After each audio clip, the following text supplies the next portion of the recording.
Sebelum menonton, jangan lupa like, subscribe, dan tekan tombol lonceng. Selamat menyaksikan. Halo sahabat Eljon, kembali lagi di Eljon Medical Forum bersama saya Cynthia, dan tentunya di Eljon Medical Forum ini kita akan membahas seputar dunia kesehatan. Hari ini kita akan bahas kaitannya nutrisi, tapi bagaimana nutrisi ini bisa berpengaruh untuk tulang kita, bagaimana tulang yang sehat juga terkait dengan nutrisi yang dipenuhi. Nah, seperti apa nutrisi yang dipenuhi terkait dengan tulang ini akan kita bahas. Sudah hadir bersama saya, narasumber kita ada Dr. Luciana Sutanto, MS SPGK, spesialis gizi, sudah hadir bersama saya. Dokter Lucy, halo dokter, apa kabar? Halo, apa kabar Cynthia? Baik Apa kabar dokter. juga ya pemirsa Eljon ya? Dokter juga sehat dok? Iya demikian, terima kasih. Oke. Hari ini kita akan bahas soal nutrisi untuk tulang ya dokter? Ya. Iya, Oke. Nah, Dokter Lucy, sebetulnya apa sih dok pentingnya memenuhi nutrisi untuk kebutuhan tulang ini? Bagaimana dokter cara memenuhi nutrisi ini dok? baik.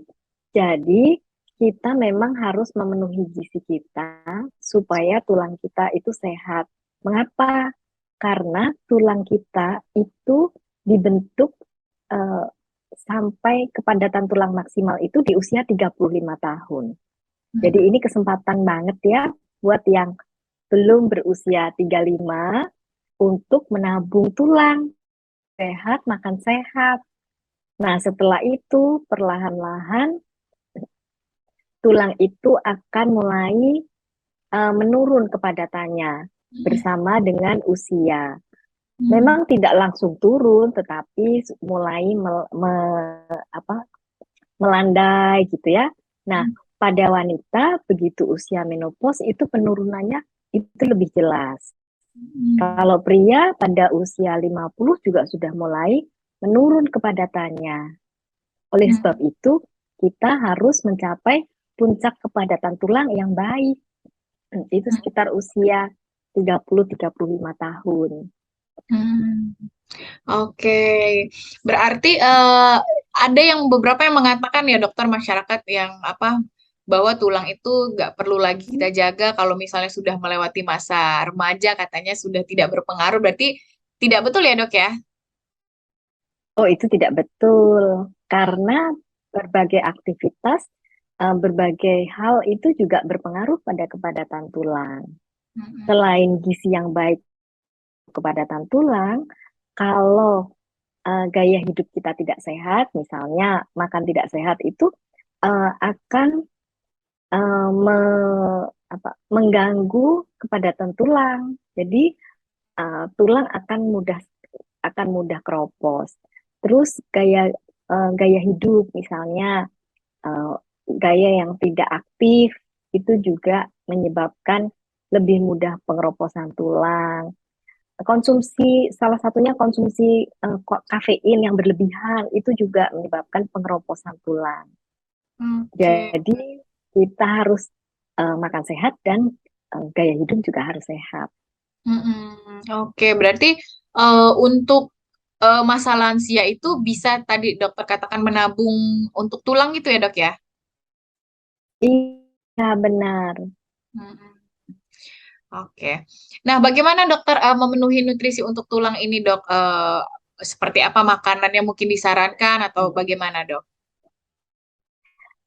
Tentu kita pertama-tama harus memenuhi gizi seimbang ya, lengkap gizi uh, dengan jadwal yang baik, sehari makan 3 kali dengan selingan 2 sampai 3 kali tergantung aktivitas kita.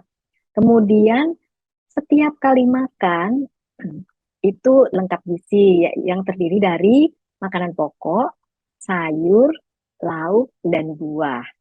Nah, ini yang disebut lengkap gizi. Dan anjuran berikutnya adalah makanlah bervariasi supaya terpenuhi berbagai zat gizi yang kita perlukan. Karena makanan itu kan terbatas ya. Misalnya satu jenis makanan mungkin kaya akan zat gizi tertentu, tetapi tidak kaya zat gizi lain. Oleh sebab itu, kalau kita makannya bervariasi, kita bisa terpenuhi berbagai zat gizi. Jadi tidak itu-itu saja. Nah, Oke. sebagai tambahan eh, informasi bahwa tulang kita itu terdiri 58%, ya hampir 60% ya, tulang tersusun atas kalsium. Mm-mm. Ya, dan 25% itu fosfat. Sehingga kalsium menjadi eh, apa ya?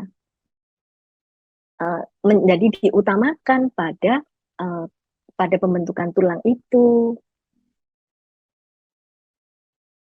Oke, jadi memang harus seimbang tadi ya dokter ya. Nggak ada yang Benar. ada tertentu yang sangat membantu gitu dokter untuk tulang.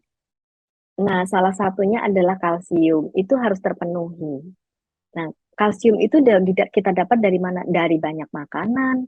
Berbagai makanan itu mempunyai uh, mengandung kalsium. Nah, yang tinggi itu adalah yang disebutkan ikan sarden, ikan salmon, atau ikan dengan yang kita konsumsi dengan tulang-tulangnya tuh, karena tulangnya itu kalsium.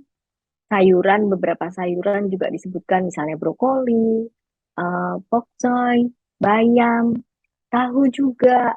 Nah, susu ini juga sekarang sekarang susu tidak hanya susu biasa ya, banyak difortifikasi dengan kalsium sehingga kita mendapatkan kalsium yang memadai dari berbagai makanan tersebut.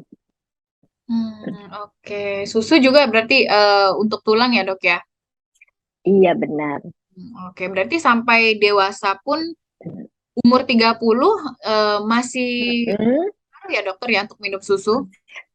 dianjurkan. Mm-mm. Sebenarnya bukan dianjurkan minum susu, tapi susu itu mengandung berbagai zat gizi. Kita bisa memanfaatkannya Mm. dengan mengonsumsi susu. Dan untuk orang dewasa, konsumsi susu itu bisa dikonsumsi sekitar 2 serving sehari atau sehari sampai 2 gelas. Nah, Mm-mm. ini adalah untuk uh, makan sehat. Tetapi kalau ada orang yang, terus kalau saya sakit, bolehkah saya minum susu lebih banyak?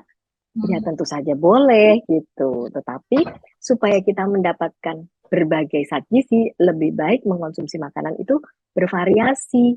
Karena dalam hal ini, dalam hal gizi seimbang, susu itu merupakan bahan makanan sumber protein. Dan kita juga bisa mendapatkan protein dari zat gizi yang lain gitu. Nah, ini kalau kita bicara mengenai susu. Oke. Kalau di usia lansia, dokter bagaimana dok untuk tetap menjaga tulang gitu ya dokter ya? Seperti apa dok? Ya, jadi konsumsi makanan bergizi seimbang Hmm. yang tadi saya sudah sebutkan ya, dan uh, untuk kalsium ini juga perlu perhatian. Hmm. Selain kalsium, sebenarnya beberapa zat gizi juga mempengaruhi kepadatan kalsium. Misalnya vitamin C, ini berperan dalam proses pembentukan tulang. Hmm. Vitamin B6, vitamin D itu juga. Nah, kalau kita fokus dengan, oh saya makan satu jenis ini untuk satu zat gizi ini, wah itu menjadi tidak ideal ya. Karena kalau kita makannya bervariasi kan kita bisa mendapatkan misalnya vitamin C dari buah gitu ya. Terus vitamin B6 itu juga ada di susu, telur ayam, tuna itu juga ada. Nah, vitamin D ini juga banyak di berbagai eh, makanan yang berlemak karena vitamin D adalah vitamin larut lemak.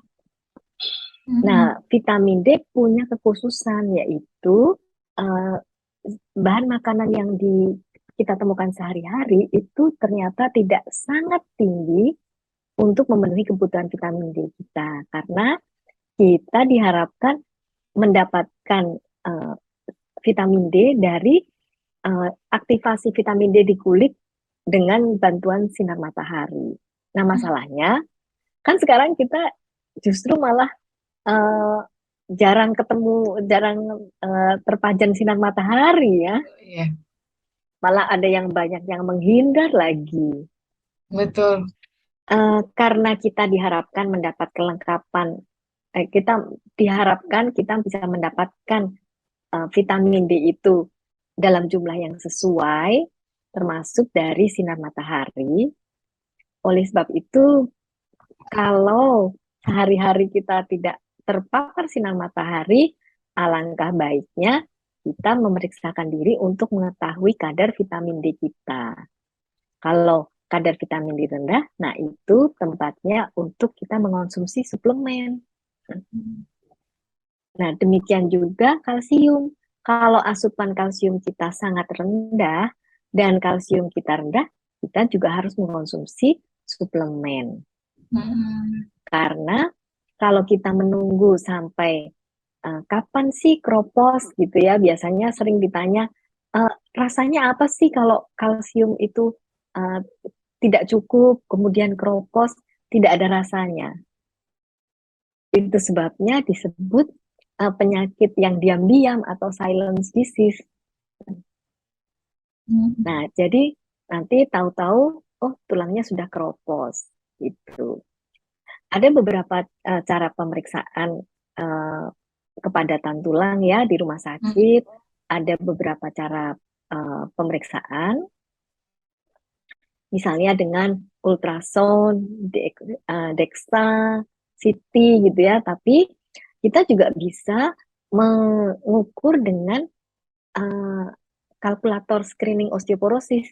Ada websitenya itu yang membuat organisasi Indonesian Nutrition Association ya, bisa dilihat di situ untuk dinilai apakah saya berisiko untuk terjadi osteoporosis gitu. Nah, kalau sudah berisiko berarti perbaiki gaya hidup, perbaiki makan gitu.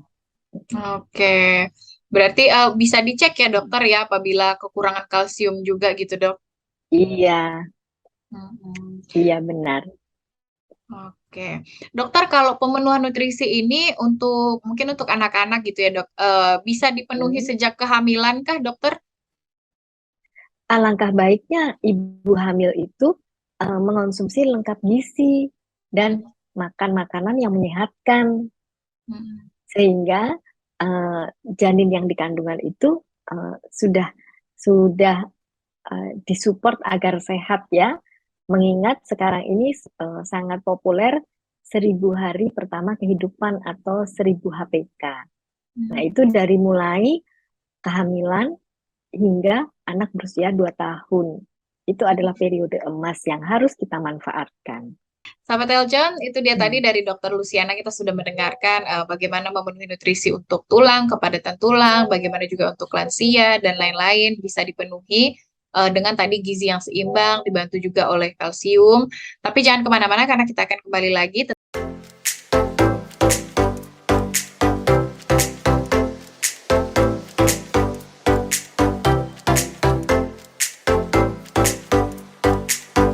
Kalian udah pada nonton kan? Nah, sekarang giliran kalian untuk tekan tombol subscribe, like, dan juga tekan tombol loncengnya. Dah!